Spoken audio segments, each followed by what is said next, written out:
We are the cast of Glass Onion, and we're going to take you through a scene from the film, shot by shot. You lucky people. Any questions?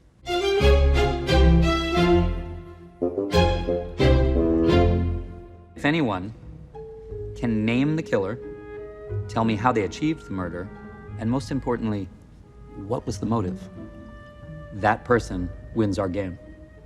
We have a murder mystery game within a murder mystery film. Wait, what do we win? What do you mean? What do you want? I just thought maybe there was a prize or something. All I remember thinking is just that Benoit was just so happy to be there. Yeah, and I was so happy Benoit was there. Can we work together?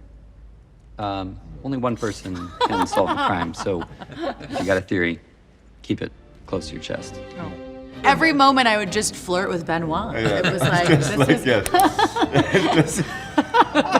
At this point in the film, pretty much everyone else is unhappy, and Blanc, he is living his dream. He's absolutely living his best life. He doesn't want to be anywhere else on earth.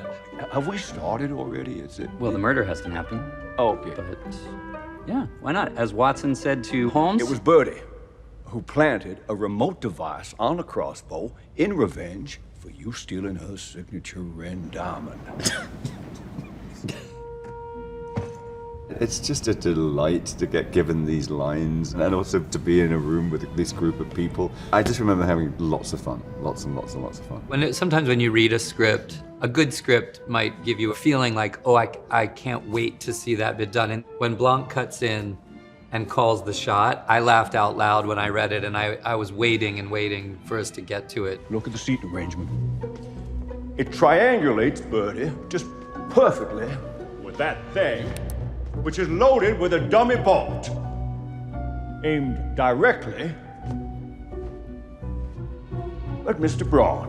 Maddie did a really funny thing when you drew the line between the crossbow and me, and she was sitting just to my right, and she did this little thing where she looked at the crossbow and looked at the line and realized she was in it, and she just moved herself just a little to the right. That is a vintage Jayhawk brand crossbow.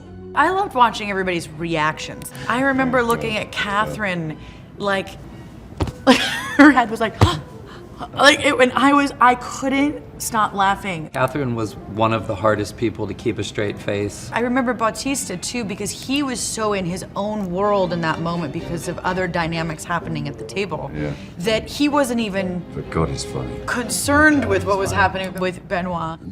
Once you're dead, will we still be able to talk to you? Yeah, I'm not playing dead the whole weekend, dude. Why is Ryan so good at awkward? Dinner scenes are very difficult to shoot and get right and tone, but Ryan's thing is the awkwardness of the scene and the tension on the table, which you feel, and that's where the funny comes from. It's much quicker to watch than it was that the process of it was 2 long days of us sitting in the same seat. Because you have to cover every single You've got to angle. cover everybody. And you had so much dialogue. Of course, there are other superfluous and rather clumsy clues. The hedgerow in the south garden, that spells a letter B. Bertie's room is the secret chakra, which is the one blocked by guilt, blah, blah, blah. But the motive, yes. The scene was longer, and it's been edited down, thankfully. I mean, it was 2 pages or something. Like he just whipped it out like it was. You were. Remember it? So to speak. You guys, and you were so prepared, and it was unbelievable. Like you didn't miss a beat. It's nerve-wracking to stand up in front of these people. These are my peers, but it's wonderful dialogue, and it's just fun to do. This crime clashed with the presence of Benoit Blanc. Oh my God, that was the best. That is the best. Thanks for watching a scene with us. It will only get better when you watch it yourself in The Glass Onion, only on Netflix.